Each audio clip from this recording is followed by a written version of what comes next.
nombre es Lewis Tavera, yo soy conductor de Uber Eats. Estos bloqueos que ha hecho Uber han causado estragos en toda la comunidad de conductores de TLC. En estos momentos yo estoy sufriendo por eso, porque no tengo todo el tiempo que quisiera tener para trabajar. Y en el momento que intento conectarme, el único mensaje que veo es el que dice que no puedo ir online porque una regla de TLC me lo impide. En este momento voy a intentar conectarme en vivo ahora.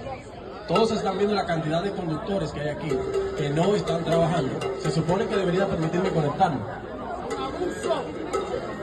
Oh, ahora me dejó conectar, pero hace un momento no me permitía conectar estando aquí. Incluso lo mostré a los canales de televisión. You are the pride of New York City. When we say the New York City, you are the pride of all over the world because it's the capital of New York City, the financial capital, right? Yes. We want you to be show your one more loyalty to this New York City. And all you know, there is a ground zero here. People come to pray here, right? So we're gonna be march. We're gonna go out from here, lined up, march all the way corner, and we come back 1 round, 2 round, 3 round, and we'll come back and we'll be leader, we'll be say something, and we'll be fine.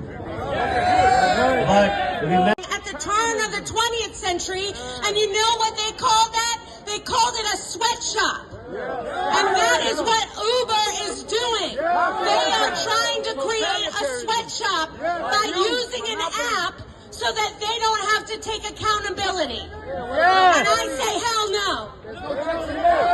We need more accountability for app companies. These deactivations, they are firings. These lockouts, they are wage theft. Let's call it what it is. This District 30 in Queens, that's Jackson Heights, Woodside, Elmhurst. I see some of you residents here today. Of course, happy to stand with my constituents. More and more, Uber is just making sure that they're giving you less work, less hours, and at the meantime, these lockouts are just increasing. It's absolutely wrong, and we're here on the state level to make sure they respect our drivers. Also, you're doing it to make sure your customers are getting to point A to point B safely, just safely. I would hope next time I take an Uber that my driver had a chance to take a break if they needed it. Had a chance to use the bathroom and restroom if they needed it. And anything less than that is wrong, it is greedy, it is disrespectful, because I'm sure the people and the employees at Uber in this fancy building get to take a break if they need it.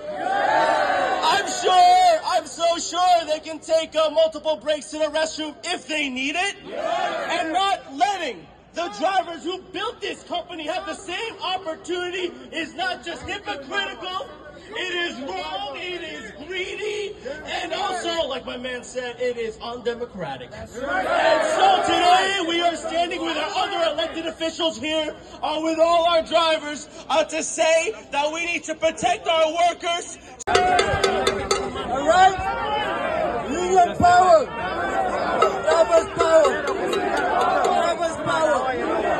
That's everyone.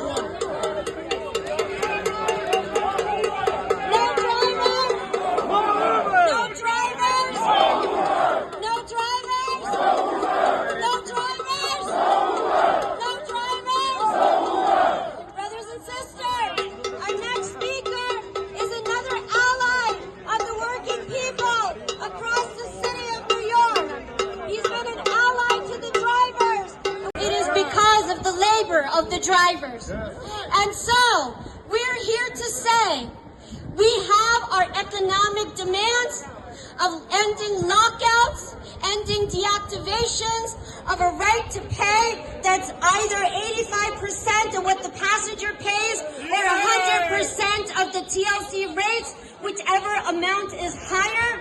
We want retirement. We want retirement. We want retirement. We are here, Uber, not only thinking about the moment.